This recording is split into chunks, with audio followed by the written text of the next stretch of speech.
So students नमस्कार, एक बार फिर से आप सबका स्वागत करते हैं आपके इस अपने YouTube channel SRD study centre पर। मैं पिंटू कुमार आप सबके लिए फिर से लेकर हाजिर हूँ सोशल साइंस का एक बहुत ही धमाकेदार वीडियो, जिसमें आज हम लोग कवर करने जा रहे हैं हमारा जो अर्थव्यवस्था वाला पोर्शन है, इकोनॉमिक्स वाला, उसका दूसरा चैप्टर। आप अपनी स्क्रीन पे देख सकते हैं। हमारे चैप्टर का आज नाम होगा राज्य एवं राष्ट्र की आय। राज्य एवं राष्ट्र की आय, इसमें टोटल 26 ऑब्जेक्टिव टाइप क्वेश्चंस को हम लोग अच्छे से कवर करेंगे। तो मुझे उम्मीद है कि आपको वीडियो काफी पसंद आएगा, और अगर आप चैनल पे नए हैं तो एक बार चैनल को सब्सक्राइब करके वीडियो को शेयर कर देंगे, ताकि बहुत नजदीक है एग्जाम, जैसा कि आप सबको हम रोज बता रहे हैं कि चैनल को जो है वीडियो को शेयर करेंगे, ताकि ज्यादा से ज्यादा बच्चे हमारे वीडियो से लाभ उठाकर अपने एग्जाम में सक्सेस पा सके। तो अपने पहले क्वेश्चन की तरफ चलते हैं। अर्थव्यवस्था का दूसरा चैप्टर राज्य एवं राष्ट्र की आय का पहला क्वेश्चन आपकी स्क्रीन पर।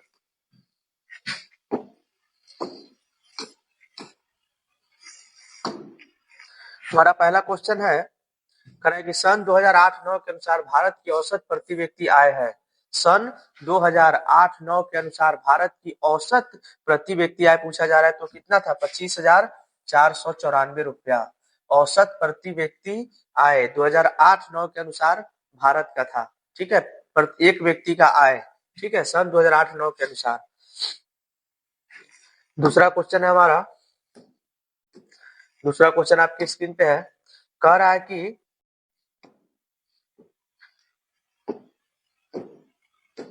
थोड़ा ध्यान देंगे आप लोग। कह रहा है कि प्रत्यक्ष कर के अंतर्गत निम्न में से किसे शामिल किया गया है? प्रत्यक्ष कर के अंतर्गत निम्न में से किसे शामिल किया गया है? तो आयकर को। Option number A right answer हो जाएगा, आयकर। प्रत्यक्ष कर के अंतर्गत इसमें से आयकर को शामिल किया गया है। ऑप्शन नंबर ए आप लोग ध्यान देंगे। बढ़ते हैं आगे। तीसरा क्वेश्चन है, भारत में प्रति व्यक्ति आय सबसे कम किस राज्य का है? किस राज्य का प्रति व्यक्ति आय सबसे कम है? पूरे भारत में सारे राज्यों को मिलाकर पूछा जा रहा है, तो इसके लिए right answer option number C हो जाएगा, बिहार। बिहार का प्रति व्यक्ति आय बहुत ही कम है, अभी भी बहुत ही कम है। बिहार का प्रति व्यक्ति आय अभी भी बहुत ही कम है। तीसरा क्वेश्चन के बाद हम लोग चौथे क्वेश्चन की तरफ बढ़ते हैं। चौथा क्वेश्चन है, जिस देश की राष्ट्रीय आय अधिक होती है वह देश क्या कहलाता है? जिस देश की राष्ट्रीय आय अधिक होती है, ज्यादा होती है, वह देश क्या कहलाता है? तो वह देश विकसित देश की श्रेणी में आता है। ऑप्शन नंबर बी इसका राइट आंसर हो जाएगा। जिस देश की राष्ट्रीय आय जो है अधिक होती है, वह देश क्या कहलाता है? विकसित कहलाता है। आगे बढ़ते हैं। जैसे अमेरिका हो गया, ये बाकी सब विकसित देश है। पांचवा क्वेश्चन है, बिहार के किस जिले की प्रति व्यक्ति आय सर्वाधिक है? बिहार का कौन सा जिला है जिसका प्रति व्यक्ति आय सर्वाधिक है? टोटल जिलों को मिलाकर एक जिला जिसका प्रति व्यक्ति आय सर्वाधिक है वो है ऑप्शन नंबर ए में पटना। पटना में लोगों की कमाई जो है वो और जिलों की अपेक्षा क्या है? कम, बहुत ही ज्यादा है, अधिक है, इसीलिए पटना आपका आंसर होगा। Option number A right answer है। आगे बढ़ते हैं। छठा क्वेश्चन आपकी स्क्रीन पे करें कि भारत में वित्तीय वर्ष होता है, भारत में वित्तीय वर्ष कब से कब तक होता है? जो फाइनेंशियल ईयर है वो कब से कब तक होता है? तो 1 जुलाई से 30 जून तक होता है। 1 जुलाई से 30 जून, option number B right answer हो जाएगा। भारत में वित्तीय वर्ष काफी इंपॉर्टेंट, इसमें थोड़ा करेक्शन करेंगे। Option number C right answer हो जाएगा। 1 अप्रैल से 31 मार्च होता है, 1 जुलाई से 30 जून नहीं होगा। 1 अप्रैल से लेकर 31 मार्च तक भारत का वित्तीय वर्ष होता है। ऑप्शन नंबर सी आपका राइट आंसर हो जाएगा। बढ़ते हैं आगे। सातवां क्वेश्चन आपकी स्क्रीन पे कह रहा है कि निम्नलिखित में कौन हमारे रहन सहन के स्तर को प्रभावित करता है? इनमें से कौन हमारे रहन सहन के स्तर को प्रभावित करता है? तो प्रति व्यक्ति आय ही है। जहाँ प्रति व्यक्ति आय ज्यादा है वहां पर स्टैंडर्ड ऑफ लिविंग, लोगों के रहन सहन क्या है? उच्च स्तर का है, हाई क्वालिटी है। जहाँ पे कम है वहां पर निम्न स्तर का है। जैसे हमारे देश में सबसे कम प्रति व्यक्ति आय वाला राज्य अभी आपको पढ़ा है, बिहार ही है, हमारा बिहार। आगे बढ़ेंगे। क्वेश्चन नंबर 8 को देखेंगे हम लोग। 8 में क्या है? कह रहा है भारत में राष्ट्रीय आय की गणना कौन करता है? भारत में राष्ट्रीय आय की गणना कौन सा संगठन करता है? कौन करता है? तो केंद्रीय सांख्यिकी संगठन, सेंट्रल स्टैटिक ऑर्गेनाइजेशन जो है वो भारत में क्या करता है? Statistics, central statistics organisation Bharat में केंद्रीय सांख्यिकी संगठन क्या करता है? राष्ट्रीय आय की गणना करता है। ऑप्शन नंबर ए आपका राइट आंसर हो जाएगा। आगे बढ़ेंगे हम लोग 9वें क्वेश्चन पे। कह रहा है केंद्रीय सांख्यिकी संगठन की स्थापना कब हुई? जो बताया है कि राष्ट्रीय आय की गणना करता है केंद्रीय सांख्यिकी संगठन। उसकी स्थापना का वर्ष पूछा जा रहा है तो साल था 1954। साल 1954 में केंद्रीय सांख्यिकी संगठन का स्थापना हुआ था। चलिए बढ़ेंगे आगे 10वें क्वेश्चन पे। कह रहा है कि हमारा 10वां क्वेश्चन कह रहा है विकसित देशों की आय में वृद्धि के लिए किस पद का प्रयोग होता है। विकसित देशों की आय में वृद्धि के लिए किस पद का प्रयोग किया जाता है। तो ऑप्शन नंबर बी हो जाएगा आर्थिक वृद्धि। Option number B right answer हो जाएगा आर्थिक वृद्धि। 11वें क्वेश्चन पे आते हैं। 10 क्वेश्चन को हम लोग कवर कर लिए अभी तक। आप लोग पूरा फोकस बनाएंगे वीडियो पे और क्वेश्चन पे ध्यान देंगे। भारत की राष्ट्रीय आय का सर्वप्रथम अनुमान किसने लगाया। भारत की राष्ट्रीय आय का सर्वप्रथम अनुमान किसने लगाया था। तो option number D right answer हो जाएगा सरदार पटेल। क्या राइट आंसर हो जाएगा आपका। ऑप्शन नंबर बी आपका राइट आंसर हो जाएगा सरदार पटेल। आगे बढ़ते हैं क्वेश्चन नंबर 12 पे। क्वेश्चन नंबर 12 कह रहा है गरीबी के कुचक्र की धारणा किसने दी। गरीबी के कुचक्र की धारणा किसने दी। तो व्यक्ति थे रैगनर नर्क्स। कौन थे Ragnar नर्क्स। Option number D right answer हो जाएगा रैगनर नर्क्स। किस चीज की धारणा दिए थे गरीबी के कुचक्र की। चलिए 13वें क्वेश्चन पे आते हैं। आप लोग ध्यान देंगे क्वेश्चन पे। क्वेश्चन कर रहा है भारत की सर्वाधिक प्रति व्यक्ति आय वाला राज्य। सबसे कम प्रति व्यक्ति आय वाला राज्य तो था अपना बिहार। अब सबसे ज्यादा मतलब सर्वाधिक प्रति व्यक्ति आय वाला राज्य पूछा जा रहा है तो गोवा है। Option number B right answer हो जाएगा गोवा। एक छोटा सा राज्य है लेकिन सर्वाधिक प्रति व्यक्ति आय वाला राज्य है भारत में।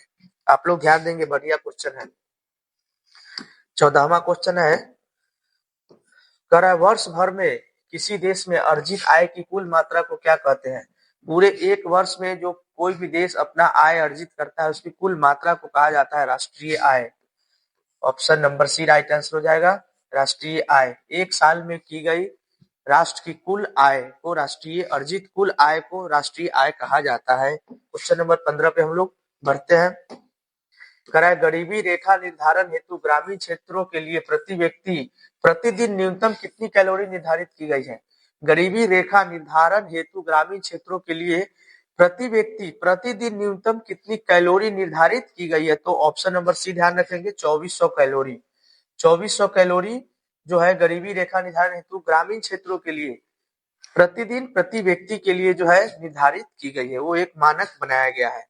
आगे बढ़ेंगे 16वें क्वेश्चन पे आते हैं। कह रहा है कि poverty and un British rule in India नामक पुस्तक किसने लिखी। Poverty and un British rule in India बहुत इंपॉर्टेंट क्वेश्चन है। इस किताब के लेखक हैं पीसी क्या है पीसी महालनोबिस।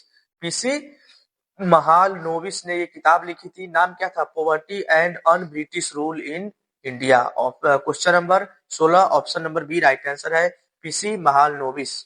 आगे बढ़ेंगे 17वें क्वेश्चन पे। हमारा 17वां क्वेश्चन आपकी स्क्रीन पे ध्यान देंगे। निम्न में से किस विधि के अंतर्गत उत्पादित अंतिम वस्तुओं के मूल्य को जोड़कर राष्ट्रीय आय की गणना की जाती है। निम्न में से किस विधि के अंतर्गत उत्पादित अंतिम वस्तुओं के मूल्य को जोड़कर राष्ट्रीय आय की गणना की जाती है। तो ऑप्शन नंबर सी याद रखेंगे मूल्यों के योग विधि। मूल्य योग विधि ये ऑप्शन नंबर सी आपका राइट आंसर हो जाएगा। आगे बढ़ते हैं हम लोग क्वेश्चन नंबर 18 आपकी स्क्रीन पे। कह भूमि का पारिश्रमिक क्या कहलाता है। भूमि का पारिश्रमिक कहलाता है लगान। ऑप्शन नंबर डी भूमि का पारिश्रमिक क्या कहलाता है तो लगान। Option number D right answer आपका हो जाएगा। बढ़ते हैं 19वें क्वेश्चन पे। कह रहा है कि भारत में सर्वप्रथम राष्ट्रीय आय का अनुमान कब लगाया गया। कब भारत में सबसे पहले राष्ट्रीय आय का जो है वो अनुमान लगाया गया था। तो साल था आपका 1868। Option number C right answer हो जाएगा। साल 1868 में पहली बार भारत में राष्ट्रीय आय का अनुमान लगाया गया था। चलिए बढ़ जाते हैं तो देखते हैं हमारा क्वेश्चन नंबर 20 कह रहा है कि चक्रीय प्रवाह का संबंध इनमें से किससे है। चक्रीय प्रवाह का संबंध इनमें से किससे है। तो option number D right answer है इनमें से सभी। उत्पादन आय और व्यय ये तीनों आपका राइट आंसर हो जाएगा। ए बी और सी इनमें से सभी से इसीलिए ऑप्शन नंबर डी आपका राइट आंसर हो जाएगा। आगे बढ़ते हैं क्वेश्चन नंबर 21 पे आते हैं। कह रहा है कि आय और उपभोग का अंतर क्या कहलाता है। आय और उपभोग का अंतर क्या कहलाता है, ये आपसे पूछा जा रहा है। तो इसके लिए right answer option number B हो जाएगा, बचत, जिसको हम लोग सेविंग्स बोलते हैं। Option number B right answer है, बचत। आय और उपभोग का अंतर बचत के रूप में कहलाता है। नेक्स्ट क्वेश्चन पे हम लोग मूव करते हैं 22 नंबर पे। सवाल है, राष्ट्रीय आय का अर्थ है, राष्ट्रीय आय का क्या अर्थ होता है, ये आपसे पूछा जा रहा है। तो उसका अर्थ होता है किसी अर्थव्यवस्था की सभी अंतिम वस्तुओं, सेवाओं और मौद्रिक मूल्य। किसी अर्थव्यवस्था की सभी अंतिम वस्तुओं, सेवाओं का मौद्रिक मूल्य, ये अर्थ होता है किस चीज का, राष्ट्रीय आय का। आप लोग ध्यान देंगे, option number D right answer होगा। बढ़ते हैं आगे। नंबर 23 है, निम्न में से किसमें मूल्यह्रास का मूल्य शामिल है, निम्न में से किसमें मूल्यह्रास का मूल्य शामिल है, वो है जीडीपी, ऑप्शन नंबर डी, जिसको ग्रॉस डोमेस्टिक प्रोडक्ट यानी सकल घरेलू उत्पाद कहा जाता है। किसी अर्थव्यवस्था में जीडीपी का एक बहुत ही महत्वपूर्ण रोल होता है, हर चीज यहीं पे मापी जाती है जीडीपी से ही। चलिए आगे बढ़ते हैं क्वेश्चन नंबर 24 पे। 1949 में भारत सरकार द्वारा गठित राष्ट्रीय आय समिति के अध्यक्ष कौन थे, काफी बढ़िया क्वेश्चन है। 1949 में भारत सरकार द्वारा गठित राष्ट्रीय आय समिति के अध्यक्ष थे, ऑप्शन नंबर ए देखेंगे, पीसी महालनोबिस। कौन थे, पीसी महालनोबिस। 1949 में भारत सरकार द्वारा गठित राष्ट्रीय आय समिति के अध्यक्ष थे, ऑप्शन नंबर ए आपका राइट आंसर हो जाएगा। आखिरी 2 क्वेश्चन बचे हुए हैं, उसको भी देख लेते हैं हम लोग। 25वां क्वेश्चन है, राष्ट्रीय आय को कुल जनसंख्या से भाग देने पर क्या प्राप्त होता है। जब राष्ट्रीय आय को हम लोग कुल जनसंख्या से, जो राष्ट्रीय आय होता है उसको कुल जनसंख्या से भाग देते हैं तो कुछ ना कुछ प्राप्त होता है, वो होता है प्रति व्यक्ति आय। प्रति व्यक्ति आय के बारे में शुरू में क्वेश्चंस आपने पढ़े हैं इसी वीडियो में। तो राष्ट्रीय आय को कुल जनसंख्या से जब हम भाग देते हैं तो हमें क्या प्राप्त होता है, प्रति व्यक्ति आय। चलिए तो वीडियो का आखिरी क्वेश्चन को हम लोग कवर करते हैं, निम्नलिखित में से किसमें मूल्यह्रास का मान शामिल नहीं है। निम्नलिखित में से किसमें मूल्यह्रास का मान शामिल नहीं है, तो ऑप्शन नंबर सी एनएनपी हो जाएगा। एनएनपी का मतलब होता है नेट नेशनल प्रोडक्ट। आप लोग थोड़ा इसको ध्यान देंगे, एनएनपी का मतलब होता है नेट नेशनल प्रोडक्ट। और जीडीपी का आप लोगों को हम बता ही चुके हैं। जीडीपी का होता है ग्रॉस डोमेस्टिक प्रोडक्ट, सकल घरेलू उत्पाद। आप लोग ध्यान देंगे, ग्रॉस डोमेस्टिक प्रोडक्ट होता है जीडीपी का। और जो जीएनपी होता है इसका भी होता है gross national product, gross national product इसका होता है।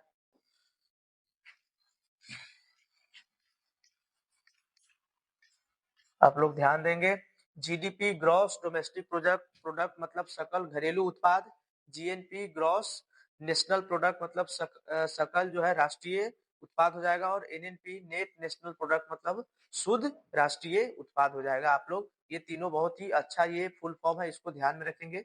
और इसी क्वेश्चन के साथ हमारा इस वीडियो का आखिरी क्वेश्चन था, ये हमारा इस वीडियो का आखिरी क्वेश्चन था।